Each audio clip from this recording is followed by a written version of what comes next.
Sheriff's daughter slipped into his cabin. He couldn't resist her touch, in the dead of night. A thunderous gunshot ripped through the jagged canyons of Dust Devil County, jolting me awake in my ramshackle cabin like a branding iron to bare skin. My eyes snapped open, heart pounding like a war drum, and my fingers wrapped around the pearl-handled grip of my Smith & Wesson revolver before my feet even hit the floor. Sweat slicked my back, despite the chill seeping through the thin walls. The kind of cold that bites deep in the high desert of Arizona territory. I'd picked this forsaken spot for its remoteness, tucked away in the Red Rock Cliffs where coyotes howled their lonesome songs in the wind, carried whispers of forgotten sins. But remoteness didn't spell peace for a man like me, Colton Reeves. With a shadow longer than the Rio Grande and a past that clung like burrs to a saddle blanket, I rolled off the cot. Crouching low, ears straining for any follow-up shots or the crunch of boots on gravel. Was it the marshal's men finally sniffing out my trail?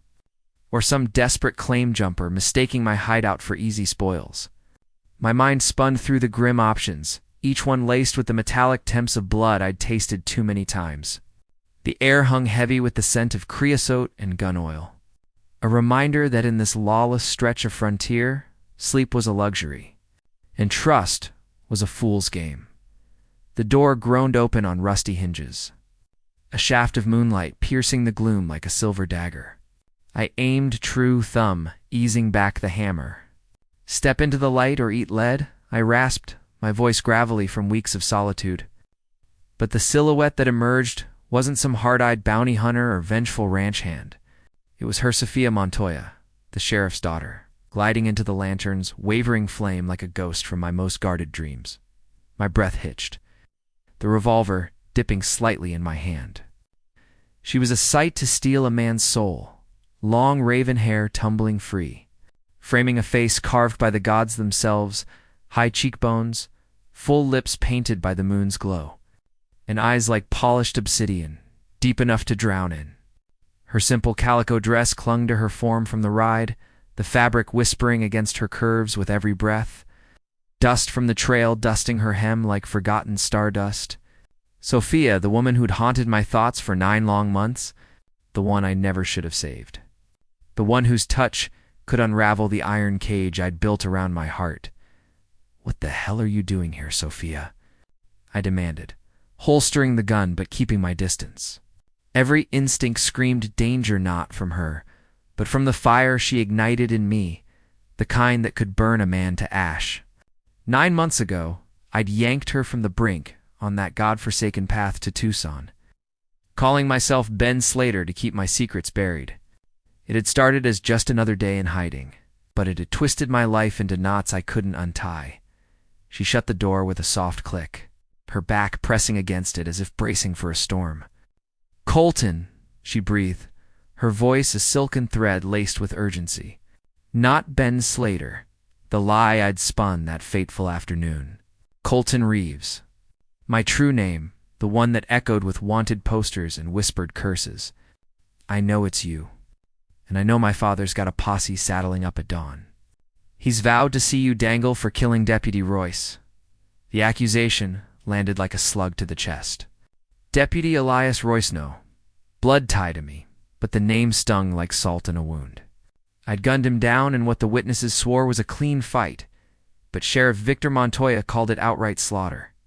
It went down in a dusty cantina in Dust Devil, where Royce had cornered a young Apache lad named Keno, no older than 15, accusing him of horse theft with no proof but his own bigotry.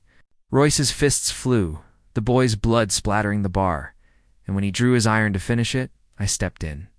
"Draw fair or walk away," I'd warned. He chose poorly. 1 bullet, center mass, and he crumpled. Half the town hailed me as a defender of the weak. The other half, led by the sheriff, painted me a cold-blooded viper. I'd lit out before the dust settled, leaving behind a debt of gratitude from Keno's family and a bounty that grew with every mile. But Sophia? She was a world apart from that violence, or so I'd thought, until that ambush 9 months back. I'd been drifting as Ben Slater, breaking broncs at spreads to blend in, when I rounded a bend and spotted 5 desperados closing in on her wagon.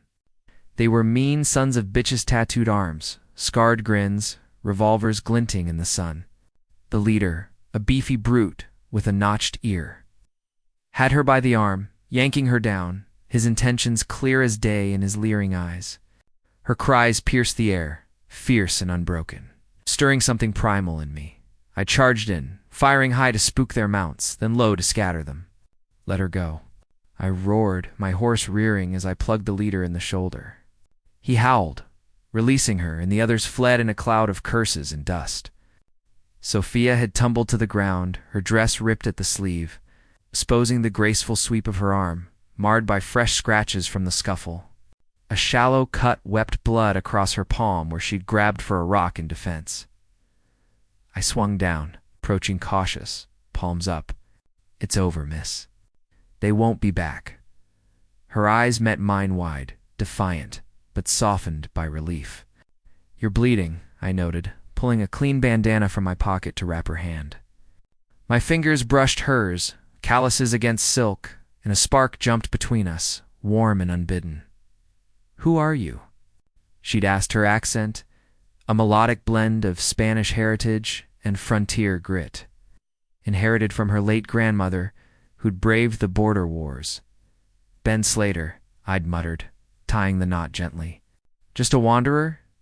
She'd studied me, a faint smile breaking through the fear. My hero, Ben, I don't know how to repay you. Stay alive, I'd replied, mounting up quick before the pull in her gaze could root me and forget my face. But as I rode off, I knew forgetting hers was impossible. Now in the cabin, that memory surged like a river in spate, flooding my senses. Sophia stood mere feet away, the woman who'd sleuthed out my hideout, connecting dots I thought I'd erased. How'd you track me? I asked, my tone edged with suspicion to hide the ache blooming in my chest. Part of me yearned to bolt the door against her, shield her from the poison of my life. The other craved her nearness like parched earth craves rain. I've been piecing it together, she confessed. Advancing a step, the lantern casting golden highlights on her skin. At the Harlan spread, where you've been wrangling cattle, keeping low. Your walk, that faint limp from an old bullet wound, it's unmistakable. And Kino. He told me stories of the man who saved him, described you to a T.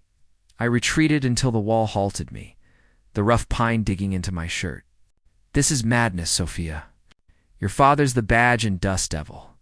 If he catches wind, he thinks I'm with Cousin Maria in town, baking for the church fair. Her lips curved in a defiant smile, but her eyes held storms. I slipped out after dark, said I'd return by sunup, but I couldn't stand by, Colton. Not after what you've done for me. Not when I've thought of you every day. Thought of what?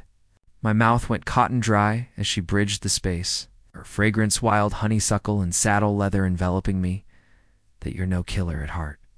Royce was a tyrant, beating Kino senseless over nothing. You stood for justice when no one else would. Her hand rose, fingertips grazing my jaw, tracing the scar from a long-ago knife fight.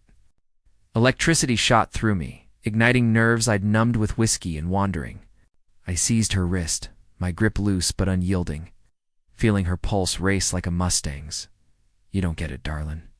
I've got shadows that swallow light. Lost to many my brother in a cattle stampede, friends to range feuds. I'm poison. The admission tore from me, raw as an open wound. My kid brother Jed had been trampled in a midnight drive gone wrong, his laughter silenced forever. I'd carried that guilt like a lead weight, vowing never to let anyone close enough to hurt her be hurt. Sophia didn't pull away. I see the good in you. That day on the path, those men, they'd have ruined me. But you fought for a stranger. And your touch, she freed her hand, placing it over my heart, the heat piercing my shirt like sunlight through clouds. It was kind, steady, not the touch of a monster. Thunder crashed overhead, shaking the rafters.